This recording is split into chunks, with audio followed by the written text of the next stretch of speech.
النهارده بقى جايين للقنبله. عندنا هنا محشي كوسه وطماطم. شايفين الجمدان؟ يا سلام على الحركات والتركات. وهنا عندنا محشي ورق عنب. يا سلام. وهنا عندنا محشي بدنجان وفلفل، وده اجمد حاجه طبعا فيهم كلهم. وعندنا طبعا حمام البطة. البطه قصدي. سلمى اتلخبطت. نسيت. قدام المحشي اتلخبطت.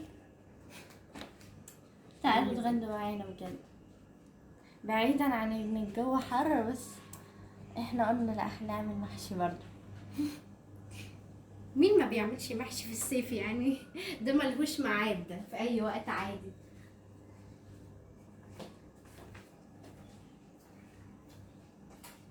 يا سلام.